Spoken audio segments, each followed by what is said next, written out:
Bapak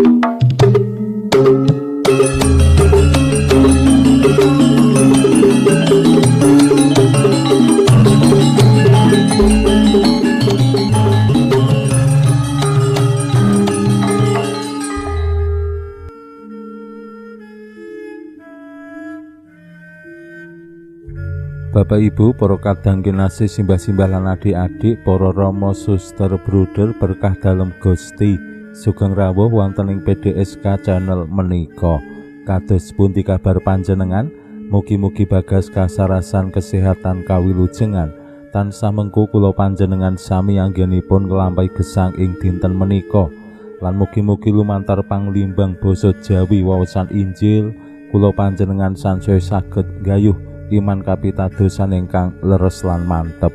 Langkung-langkung anggenipun kula panjenengan sansaya ngraosaken kuwasa dalem Gusti tumraping gesang kula panjenengan ingkang tansah nuntun wonten ing margining kawilujengan lan luari kula panjenengan saking sedaya bebandaning setan. Awit wonten ing gesang ing alam donya menika kejawi maneka warni panggodaning donya kanthi tawaran-tawaran kemajengan teknologi sing setunggal sisi menika sae ning sisi sanesipun menika nggih boten sae. Maneka warni kabetahan sing diraos-raosake sansaya marai mumet kadangkala menika nggih nggodha awake dhewe meleset saking margining kawilujengan dalem. Lan panggodha sanesipun inggih menika saking panguwasaning setan. Kula panjenengan saged dipun kuasani yang Roh Suci, inggih Roh dalem Gusti piyambak, ning ya awake dhewe bisa dikuasani roh suker, inggih roh piyawon saking setan. Gumantung awake dhewe milih ingkang pundi, bikak diri lan gesang kula panjenengan dumateng roh sing pundi. Lan yen kula panjenengan emut malih jaman semanten, simbah-simbah menika estu tengen peka menggaing kekuatan-kekuatan sing wonten ing tengah-tengahing donya. Ya kekuatan sing apik, ya kekuatan sing ala, kekuatan sing bisa mbiyantu awake dhewe gayuh kamulyan, gayuh gesang jati, ning ya kekuatan sing marai awake dhewe kablenggu wonten ing maneka warni piyawon. Lan menika mapane ana ing papan-papan tertentu sing keramat, sing wingit, sing medeni. Menika jaman rumiyin nggih. Nek jamane awake dhewe mbok menawi sampun boten kathah. Termasuk wonten ing sarian menika jaman rumiyin dianggep papan sing keramat, sing anggone awake dhewe yen kunjung sarian ora sakpenake dhewe. Kula riyen nate dikandhani yen bersih makam, bersih sarian kuwi ora iso saben dina. Anggere kunjung makam terus diresiki, disaponi, boten pareng. Termasuk anggenipun kunjung makam menika nggih ana wewalere, ora oleh nglangkai kijing, ora oleh nglungguhi kijing utawa nglumpati kijing. Awit menapa tumraping simbah-simbah rumiyin kejawi sarian menika nggih papan sare para sesepuh, pepunden lan sapanunggalane ingkang sampun ngrumiyini nilar donya. Ning ya sarian menika papan sing wingit, papan sing dinggoni dening roh-roh maneka warni. Mila kan kathah-kathahipun wonten ing sarian suasanane benten kalian sarian-sarian jaman menika, menapa malih sarian sing wis modern. Nah menika dados pratandha bilih ing sak jawinipun daya kekiyatan manungsa wonten kegiatan-kegiatan sanes sing saged mempengaruhi gesangipun umat manungsa. Nah, lumantar waosan Injil dinten menika Gusti Yesus ugi ngetingalake panguwasa dalem tumraping papan-papan lan daya kegiatan sanes sing pranyata kuwasa dalem Gusti ngelangkungi utawi ngungguli panguwasa-panguwasa sanes sing tumraping manungsa gegirisi lan elokipun Ing waosan Injil Gusti Yesus boten kathah ngendikan. Gusti Yesus rawuh sampun ketingal kados pundi pengaruh kuasanipun, daya kekuatanipun. Lan namung kanthi setunggal tembung Gusti Yesus saged berantas maneka warni panguwasaning setan. Pramila monggo kita pirengaken sabda dalem Gusti ing dinten menika lan kita wiwiti kanthi sembahyang sawetawis. Konjo ing asma dalem Hyang Rama saha Hyang Putra tuwin Hyang Roh Suci. Amin. Suawi sami munjuk.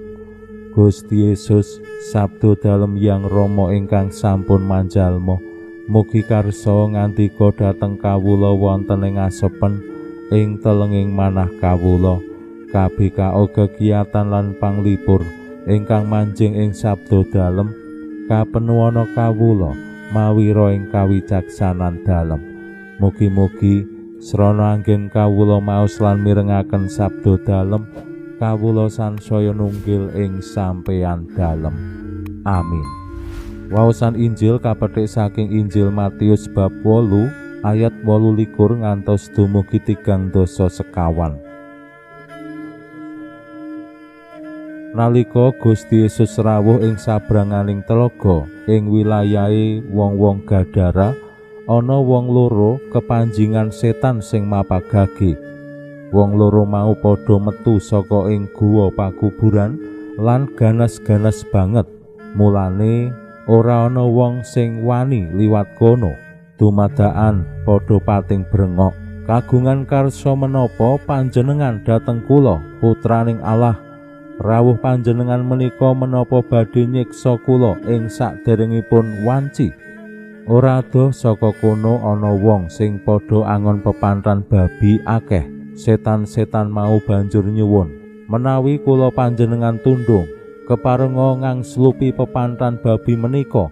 Gusti Yesus nuli ngandika, "Minggato." Setan-setan banjur metu saka wong loro mau, nanging lagi wae padha mancing ing babi. Kabeh pantran babi mau banjur mencolot saka ing pereng sing cerung, ambyur ing banyu lan mati klelep. Para pangon babi padha kepelayu lan tekan ing kutha padha nyritakake kabeh sing kelakon, uga bab wong sing kang slupan. Ing kono wong sak kutha padha metu mapagage Gusti Yesus. Bareng padha weruh panjenengane, banjur padha nyuwun supaya Gusti jengkar saka laladan kono. Makaten sabda dalem Gusti. Suawi sami munjuk. Gusti, kawula munjuk sembah nuwun karana sabda dalem. Sabda dalem dadosa obor ingkang madangi margining gesang kawula. Katuntuna kawula sageda sabda dalem menika numusi manah ngantos tansah ngrembaka kangge nggayuh gesang ing swarga. Amin. Bapak Ibu para kadang kinasih simbah-simbah lan adik-adik, kekuatan dalam Gusti Yesus menika estu luar biasa. Daya ilahi ingkang suci pranyata gampil banget dikenali dening setan-setan sing rikala Gusti rawuh lajeng tepung. Lan boten namung tepung ning setan-setan kala wau nggih ngakeni bilih Gusti Yesus anggene rawuh menika bakal ngusir, bakal ngawonaken setan-setan menika saengga lajeng tinimbang dimusnahkan mending ngakoni terus kompromi kalih Gusti.